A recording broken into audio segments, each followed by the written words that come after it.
Today's video, we will be going through the 2008 movie, Hancock. It's time to recall. Let's get started. Turn on subtitles and spoilers ahead. The movie starts and we see a drunk man lying on the street. He is approached by a kid who goes on to ask him if he can see the news. Hancock looks at the TV and goes on to see that some people are running with a car. All these people are criminals, and Hancock goes on to tell that boy to get out of there. The boy calls him asshole and gets out of there. We go on to learn that Hancock is an alcoholic, reckless superhuman imbued with flight, invulnerability, and super strength. Acting as a haphazard superhero in Los Angeles, he is often ridiculed and hated by the public for his drunken and careless acts, and becomes enraged when called an asshole. Everybody in LA calls him an asshole. He then picks up the bottle of wine and gets out of there. He is seen flying in the air, and in the blink of an eye, he gets to the car that is full of criminals. He goes on to pick up the car with superhuman strength and puts the car on a tower. He is caught and taught a lesson to the criminals, but while doing that, he has caused a lot of destruction, and that is why the people of the city hate him. They call him things, ask him questions in a rude manner, and he uses the same rude manner to answer their questions.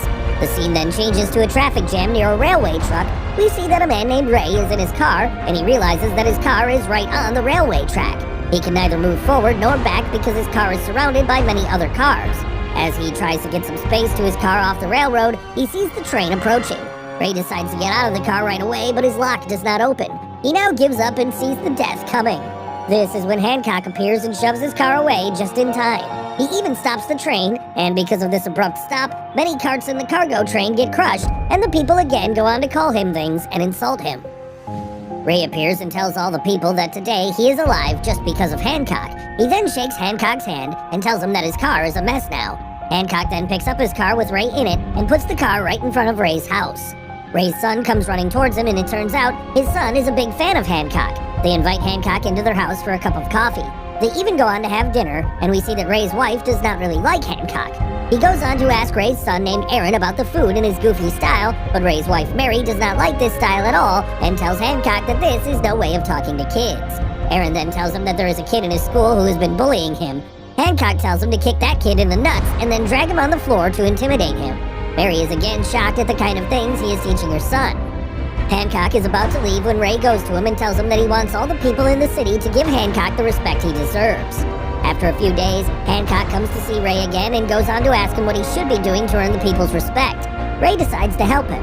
He goes on to show him some videos where Hancock is seen saving people's lives, but at the same time, he causes too much destruction whenever he is helping people.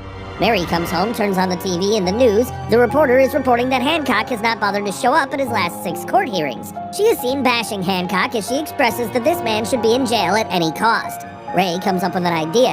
He tells Hancock to go to the court and face the charges against him, adding that when he is in prison, the people of the city are going to need him and then they will miss him. This way, they will know how important he was for them. He does not seem to be a fan of Ray's idea, but agrees to it. When he is taken to the prison, it turns out among the criminals there are his enemies because he is the one who caught them and handed them over to the police. Hancock is attacked by many people in jail, but no one can defeat him. He is too powerful for them and keeps waiting for the time when the people of the city will need him and they will demand his release from jail. He can easily break out of prison if he likes, but he wants to be legal.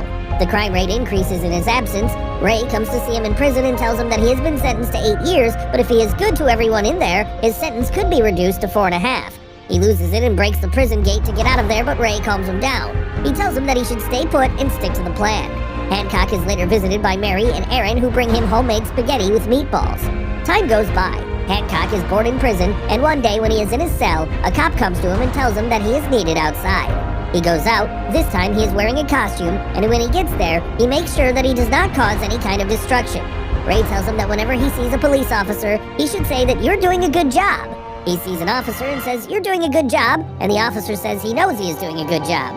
He then goes on to save one of the female cops who is stuck. When he brings her back to all the other police officers, he starts saying, "You're doing a good job" to everyone.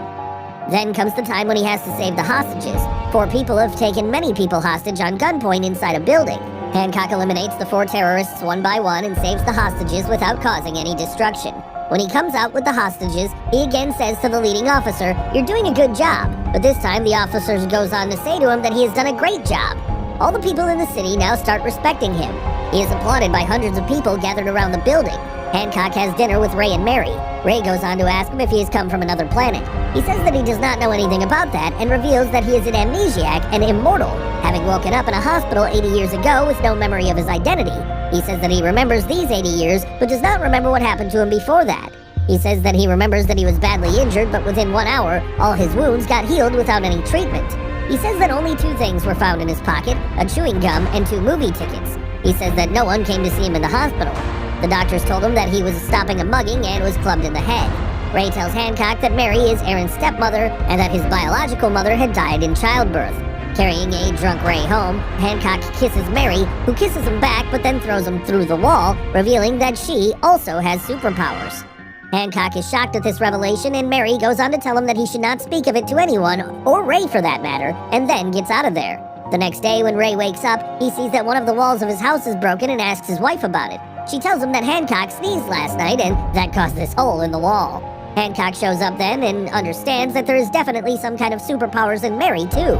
He then picks up a fork in the kitchen and tries to stab Mary on the shoulder, but the fork gets broken.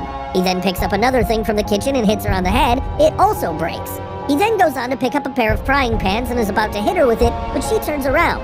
She asks him what on earth he is trying to do, and he tells her that he is trying to get to know her better. He says that he wants to talk to her about who she really is because he now knows that she is just like him.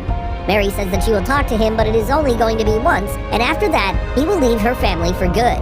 That day, Mary goes to see him in a secluded area in the evening.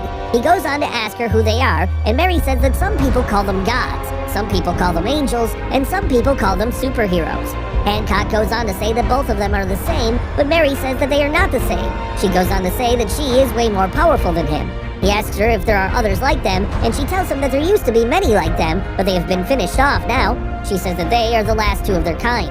Hancock then goes on to ask her what is the relationship between them, and she says that they are brother-sister. Hancock says that it is not possible because if she were his sister, nothing like last night would have happened between them. They would have not made out. He, however, knows she is lying. He asks her why on earth she is lying, and she does not say anything. He then tells her that he is going to tell everything to Ray and flies away. Mary flies after him. She goes on to catch him by the time they get to the city, and the 2 start fighting. Mary was right about being more powerful than him. She goes on to beat the crap out of him. Both of them cause a lot of destruction while fighting in the city, and the people look on in terror. As they fight, Ray also sees his flying just like Hancock. The next thing we see, all 3, Hancock, Mary, and Ray, are standing in their house. Ray goes on to ask Mary what is going on and asks who the hell she is. She tells him that she is just like Hancock, and many years ago, she used to be his wife. She says that it does not matter which part of the world she tries to run because he will end up finding her wherever she goes. She says that they are deeply connected to each other. Ray wonders why she does not want to live with him. She reveals that if they started living near each other, they will start losing their powers gradually, and then they will get old too. Just like that, they might die. Hancock then goes to the wine shop to get drunk again. The man at the bar tells him he is being mugged by 2 people who right now hide under the corner. Hancock breaks the corner and gets both of them out.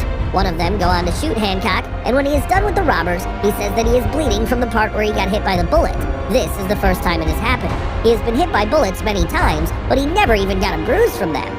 Hancock is then taken to the hospital where Mary comes to see him. She goes on to tell him that he became weak because he tried to get close to her. She says that if he goes away from her, his powers will come back again. She goes on to tell him that they have been together for thousands of years, but whenever he has tried coming close to her, he starts getting weak. He then asks her what happened 80 years ago, and she tells him that 80 years ago they used to live in Miami. One day they were on the beach, but then there was an attack.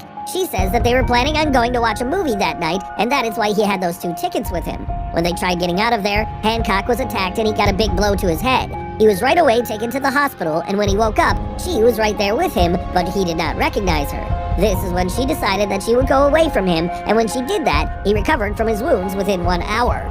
When the 2 of them are still in the hospital, Parker, who escaped prison with several other criminals, attacks the hospital to get revenge. The last time they confronted each other, Hancock cut off his hand, and that is why he wants to take revenge from him. They get to the room where Hancock is, and Mary comes in front of him. They go on to rain down bullets on her, and she is badly wounded. Hancock gets angry, he loses control, and he goes on to kill all of them except Parker, who still has his gun with him. He goes on to shoot Hancock multiple times, and he is badly wounded too. Hancock is down now. Parker approaches him. He is about to shoot Hancock's head off when Ray appears and goes on to cut off Parker's other hand too. Mary is now down, her heartbeat is stopped, and the doctors are trying to give her shocks to get her back to life. Hancock throws himself out of the hospital trying to increase his distance from Mary so she can recover before flying off. A month later, Ray and his family receive a call from Hancock, who is now in New York City, revealing that he has imprinted the moon surface with Ray's All Heart marketing logo. In a mid-credits sequence, Hancock confronts a criminal holding a weapon at gunpoint and demands that he help him escape from the police, while calling him an asshole in the process, much to Hancock's amusement, and with that, the movie comes to an end. Thanks for watching. Please like, subscribe, and click the bell icon to get new movie recaps.